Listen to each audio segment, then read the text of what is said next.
Assalamualaikum warahmatullahi wabarakatuh. Teman-teman sekalian, jumpa lagi bersama saya Muhammad Lutfi Mahrus, masih dalam serial akuntansi keuangan menengah. Kita masih melanjutkan pembahasan mengenai liabilitas jangka pendek. Nah, pada kesempatan kali ini kita akan membahas mengenai income tax payable atau utang pajak penghasilan ya, atau utang PPH.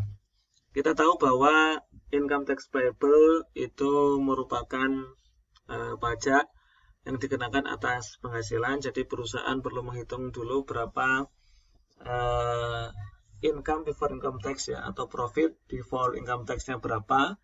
Kita telah mempelajari itu di chapter atau di bab laporan laba rugi dan penghasilan komprehensif lain. Jadi ada urutannya mulai dari sales revenue dikurangi COGS, ketemu gross profit, dan seterusnya, nanti ketemu income before income tax. Nah, income tax itu tarifnya beda-beda ya, sesuai dengan otoritas pajak yang berlaku di suatu negara. Nah, misalnya kalau di ilustrasi ini, contohnya tarif PPh badan 25%, dan laba sebelum pajak itu 2 miliar, berarti perusahaan dikenakan pajak 500 juta. Atau 25% kali 2 miliar, sehingga jurnalnya income tax expense dan income tax payable 500 juta. Nah, di sini nanti karena income tax payable itu akan segera dibayar dan segera disetor ke kantor pajak, maka income tax payable masuk liabilitas jangka pendek. Baik, nah terakhir teman-teman sekalian, untuk liabilitas jangka pendek yang akan kita bahas adalah mengenai kewajiban atau liabilitas terkait dengan pegawai atau karyawan. Nah, kita tahu bahwa kita punya kewajiban untuk membayar gaji kepada karyawan. Biasanya kalau ada gaji yang belum terbayar kan salaries wages expense pada salaries wages payable. Nah, itu untuk mencatat berapa gaji karyawan yang belum kita bayar dan akan segera kita bayar pada periode berikutnya. Nah, ada juga teman-teman sekalian, waktu kita bayar gaji kepada karyawan langsung ya. Jadi kita misalnya di setiap awal bulan kita bayar gaji, maka kita akan mencatat salaries and wages expense di debit. Misalnya dalam contoh ini adalah contoh yang payroll deduction ini ya. Itu contohnya adalah $10.000. Nah, biasanya kalau kita memberikan gaji kepada pegawai, itu ada potongannya, dipotong. Jadi tidak langsung dikasih semuanya. Misalnya 10.000 gajinya pegawai, tapi kan ada tanggungan yang harus dibayar oleh pegawai. Nah, itu namanya payroll deduction, jadi potongan. Nah, potongan ini nanti sesuai dengan peruntukannya ya. Ada potongan PPh, ada potongan iuran jaminan sosial, ada potongan untuk iuran syarikat pekerja. Kalau di kita ada BPJS ketenagakerjaan, BPJS kesehatan, ada zakat bagi yang muslim, terus kemudian ada potongan untuk koperasi jika ada koperasi dan lain sebagainya. Nah, untuk kasus ini potongannya. Nah, potongan itu kan berarti dipotong oleh perusahaan untuk diserahkan kepada pihak ketiga yang berwenang.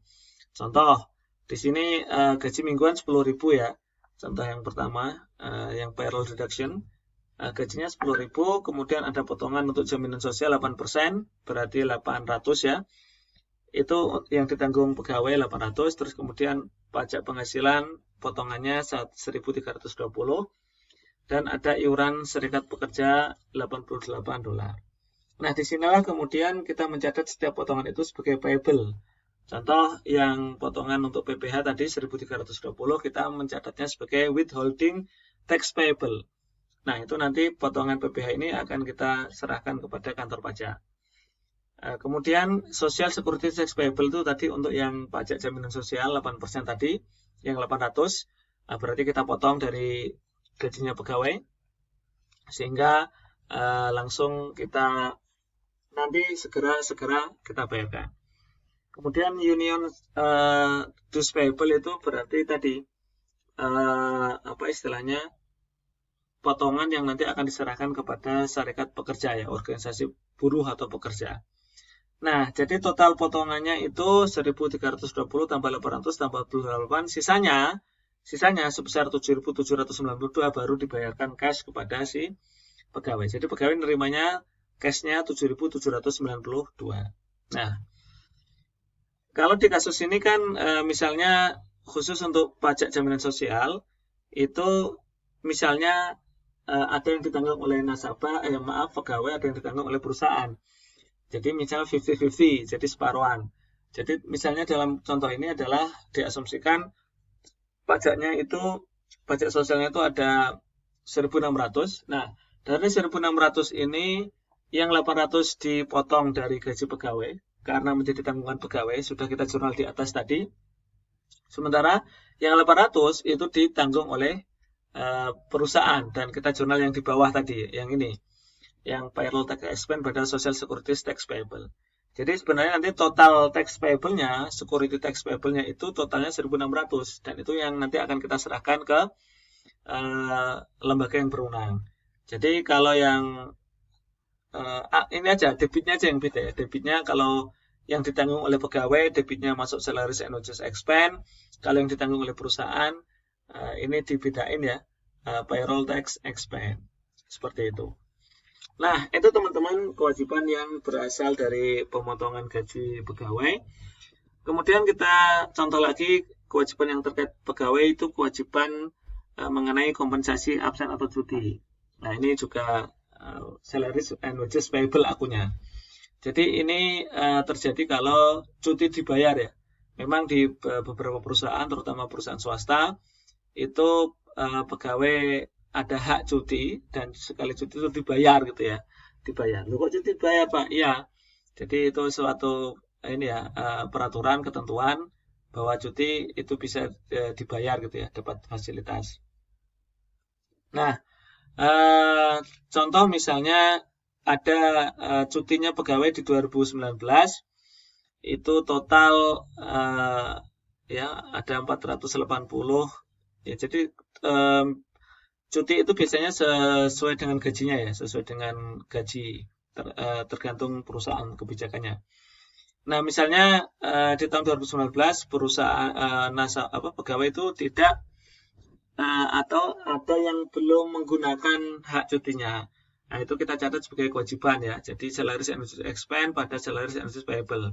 Contoh di sini adalah ada 20 minggu kali tarif gaji saat itu, tahun itu berarti 480 kali 20 ya, 480 euro kali 20 ketemu 9.600. Nah, itu kita catat sebagai wages payable. Nah, misalnya cuti ini, hak ini diambil di tahun 2020 yang gajinya sudah naik. Jadi perusahaan pegawai itu ketika mengambil di tahun 2020, dia gajinya sudah naik. Jadi dia dapatnya 540 euro per minggu. Nah, jadi makanya ketika dia ngambil semuanya 20 minggu yang sebenarnya jatahnya 2019 baru diambil 2020 di saat gajinya sudah naik, maka total yang dibayarkan oleh perusahaan kepada pegawai adalah 540 kali 20. Jadi cash-nya yang keluar 10.800. Sementara yang payable-nya yang sudah kita catat sebagai payable-nya kan 9.600. Maka yang sisanya, selisihnya 1.200 kita catat sebagai salaries and wages expense. Nah, ini terkait dengan masalah kompensasi absen dan cuti.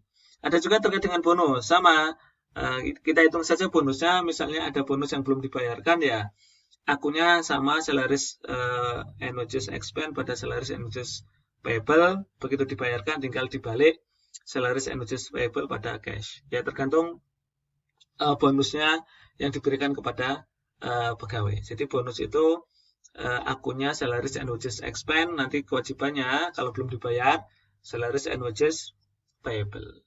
Demikian teman-teman pembahasan mengenai liabilitas jangka pendek. Semoga bermanfaat, tetap semangat dalam belajar. Salam dari saya. Assalamualaikum warahmatullahi wabarakatuh.